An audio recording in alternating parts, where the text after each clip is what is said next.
ने तो 100 दिन पूरा कर लिया है। 105-10 दिन हो गया है और इस आंदोलन के दौर में शहादत देने वाले, मरने वाले किसान नेता, किसान कार्यकर्ता, किसानों की संख्या अब 200 से ऊपर हो गई है। तो किसान आंदोलन का जो संदेश है अब पूरे देश में पहुंच गया है और ये आवाज़ हमने देखा कि जो चुनाव होने वाले हैं बंगाल में, असम में, तमिलनाडु, केरल, पौंडीचेरी में, उन चुनावों में भी आवाज़ गूंज रही है। किसान नेताओं का जत्था पूरे देश का दौरा कर रहा है और जनता से ये अपील है कि भारतीय जनता पार्टी को कोई वोट नहीं, क्योंकि ये वोट ले करके भाजपा ने किसानों पर चोट किया, देश के ऊपर चोट किया और इसीलिए ज़रूरी है कि इस समय भाजपा को अब वोट ना मिले, वोट का उसको हक नहीं है। किसानों के साथ साथ इस समय ज़बरदस्त मज़दूरों का भी आंदोलन जारी है निजीकरण के खिलाफ और 15 तारीख को पूरे देश में सभी केंद्रीय ट्रेड यूनियन ने निजीकरण विरोधी दिवस का ऐलान किया है। बैंक और बीमा में 2 दिन की हड़ताल है। तो हम पूरे इस मजदूर आंदोलन का साथ दे रहे हैं और हमें लगता है कि ये दौर गठबंधन के साथ है। वहाँ कांग्रेस, सीपीआई, सीपीएम, माले, अन्य और पार्टियाँ एक गठबंधन बना है।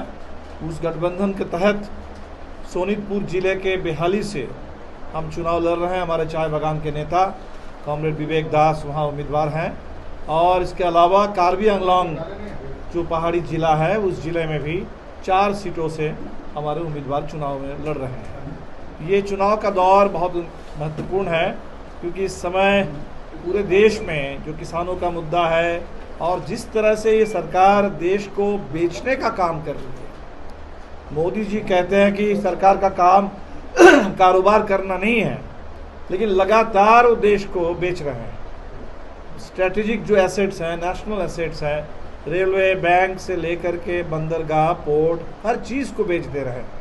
अभी जो रिपोर्ट आई कि डिफेंस मिनिस्ट्री, डिफेंस के पास भी जो ज़मीन थी उस ज़मीन को भी लगातार वो बेच रहे हैं और उस ज़मीन को बेच करके भी जो पैसा है उसका एक ही हिस्सा सिर्फ डिफेंस के काम में आएगा, पता नहीं बाकी पैसा कहाँ जा रहा है।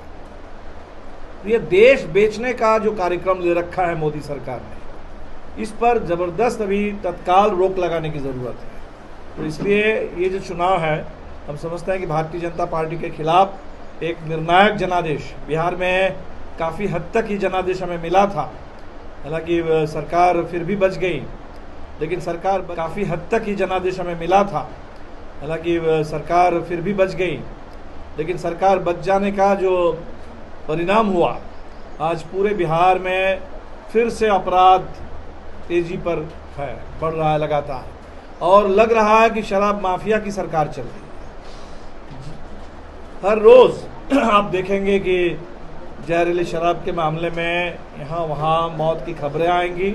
इसमें गरीबों को सज़ा सुनाई जाएगी, उनके खिलाफ फांसी की सज़ा होगी, लेकिन शराब माफिया पर कहीं कोई कार्रवाई नहीं। भारतीय जनता पार्टी के जो उम्मीदवार थे और विधायक भी चुने गए, अभी मंत्री हैं मुजफ्फरपुर के औराई से, चुनाव के क्रम में उनके घर पे छापा पड़ा, उनके भाई, उनके लोग, उनके खिलाफ एफआईआर दर्ज है, कोई कार्रवाई नहीं हुई। तो ये सीधा सांठगांठ सरकार और सत्ता में बैठे हुए शासक दलों के साथ शराब माफिया का ज़बरदस्त सांठगांठ चल रहा है और इसका परिणाम आप देख रहे हैं पूरे बिहार में। इसलिए बहुत ज़रूरी है कि बिहार में हम देख रहे हैं कि अच्छी बात है, विधानसभा के अंदर ज़बरदस्त आवाज़ उठ रही है, बहसें हो रही है, सरकार भागने की कोशिश कर रही है, सरकार के मंत्री अनाप शनाप बोल रहे हैं, लेकिन सरकार को भागने नहीं दिया जाएगा और विधानसभा के बाहर लगातार आंदोलन जारी है। नौजवान, मिड डे मील की हमारी बहनें, किसान, मजदूर, हर तबके के लोग वो, और हमें लगता है कि ये दौर ऐसा है कि जहां किसान का आंदोलन, मजदूरों का आंदोलन और हम नौजवानों से भी अपील करेंगे, जो रोज़गार के लिए नौजवानों का आंदोलन है, वो भी निजीकरण के चलते रोज़गार का ज़्यादा संकट खड़ा हुआ है। तो रोज़गार अगर पाना है देश में तो निजीकरण पर रोक लगानी होगी। तो निजीकरण के खिलाफ नौजवान भी आगे आए और इसलिए ये जो दौर है इस समय किसान, मजदूर और नौजवानों का एक साझा आंदोलन खड़ा हो। तो 18 तारीख किसान सभा और किसानों के मुद्दे पर विधानसभा में मार्च है। 23 तारीख पूरे देश में भगत सिंह के शहीद दिवस के मौके पर नौजवानों के कार्यक्रम है। 26 तारीख किसान संगठनों ने और ट्रेड यूनियनों ने मिलकर भारत बंद का ऐलान किया।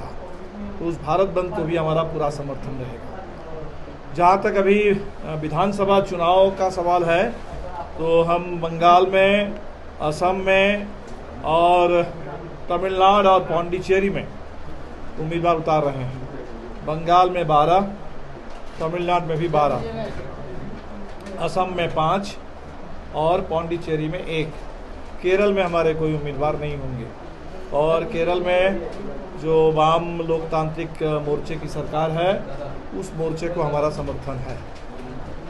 बंगाल में जहां हम नहीं लड़ रहे हैं उन सीटों में जिन सीटों पर 2016 के